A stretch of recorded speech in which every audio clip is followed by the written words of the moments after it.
औरंगजेब की कब्र को हमने कहा था हटाने के लिए, लेकिन उन्होंने और अच्छा सुझाव दिया है कि वहां शौचालय बन जाना चाहिए उसके लिए। औरंगजेब धरती का कलंक था, इस्लाम के लिए कलंक था, मानवता के लिए कलंक था। आतंकवादी भी इतना क्रूर नहीं हो सकता है जितना क्रूर औरंगजेब था। इसलिए औरंगजेब की कब्र पर अगर शौचालय बनता है तो ये अच्छा संदेश है। ऐसे आक्रांताओं को भारत में किसी प्रकार का कोई जगह नहीं देना चाहिए। उसके मजार की कोई, कब्र की कोई आवश्यकता नहीं, वहाँ तो शौचालय बनना चाहिए। औरंगजेब ने छत्रपति संभाजी महाराज को 40 दिन तड़पा करके मारा था और औरंगजेब ने अपने खुद के भाई की गर्दन काट करके अपने बाप को भेंट कर दिया था। खुद अपने बाप को जेल में सड़ा दिया था, पानी तक नहीं देता था पीने के लिए। मनोज मुंतशिर ने वो बात कही है जिससे भारत का एक बड़ा कलंक मिट जाएगा। औरंगजेब सिखों के 7वें गुरु का कत्ल किया था। औरंगजेब ने छत्रपति संभाजी महाराज को 40 दिन तड़पा करके मारा था और औरंगजेब ने अपने खुद के भाई की गर्दन काट करके अपने बाप को भेंट कर दिया था। खुद अपने बाप को जेल में सड़ा दिया था, पानी तक नहीं देता था पीने के लिए। इसलिए औरंगजेब की कब्र को हमने कहा था हटाने के लिए, लेकिन उन्होंने और अच्छा सुझाव दिया है कि वहां शौचालय बन जाना चाहिए उसके ऊपर। और मैं समझता हूं कि मुस्लिम समाज भी इससे खुश होगा, केवल आतंकवादी कट्टरपंथियों को छोड़ करके, क्योंकि कोई मुसलमान ये नहीं चाहता है कि कोई अपने गर्दन भाई की काट दे, बाप को जेल में डाल के सड़ा दे, पानी तक पीने को न दे।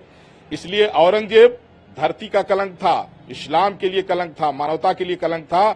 उसकी कब्र पर अगर शौचालय बनेगी तो निश्चित रूप से हम आर्थिक सहयोग भी करेंगे और उद्घाटन मैं ही करूंगा। लोगों को ये नहीं पता है कि इंसानियत सबसे बड़ी चीज है, मानवता सबसे बड़ी चीज है।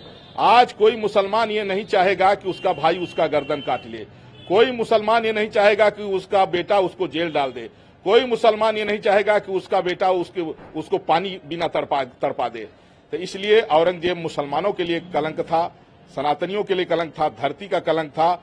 और आतंकवादी भी इतना क्रूर नहीं हो सकता है जितना क्रूर औरंगजेब था।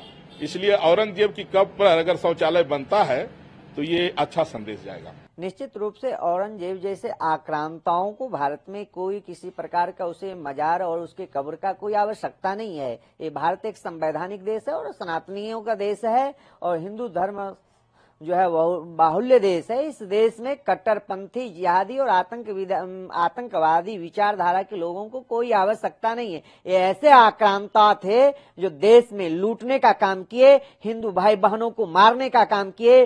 संभाजी के देख सकते हैं कि संभाजी को 40 दिनों तक किस प्रकार से प्रताड़ना दे करके, उनके चमड़ों को उधेड़ करके, नाखून निकाल करके, आंखों में शूल डाल करके इस प्रकार से मारने का काम किया। ऐसे आक्रांताओं को भारत में उसके कब्र की क्या आवश्यकता है? वहां तो शौचालय बनना चाहिए, वहां तो लवशंका करने का जगह बनना चाहिए। ऐसे आक्रांताओं को भारत में किसी प्रकार का कोई जगह नहीं देना चाहिए। ऐसे कट्टरपंथी, जिहादी, आतंकवादी विचारधारा के भारत में कोई आवश्यकता नहीं है। आप देख सकते हैं भव्य दिव्य ऐतिहासिक जहां भगवान का राम मंदिर बना, वहां पे कुछ ऐसे दूषित विचारधारा के लोग थे कि कह रहे थे वहां शौचालय बना दीजिए, वहां कह रहे थे अस्पताल बना दीजिए, वहां कह रहे थे कि उनके जो है मंदिर की क्या आवश्यकता है, मंदिरों से कोई रोजगार मिलता। मैं उनको भी चेतावनी देना चाहता हूं कि मंदिरों से लाखों लोगों को रोजगार मिलता है। अगर तुझे चश्मा की आवश्यकता है, ता करके वो चश्मा लगा करके अयोध्या में भव्य ऐतिहासिक मंदिर देख करके लाखों लोगों को रोजगार को देख सकते हो कि कैसे वो अपने आप को जीवन यापन और परिवार का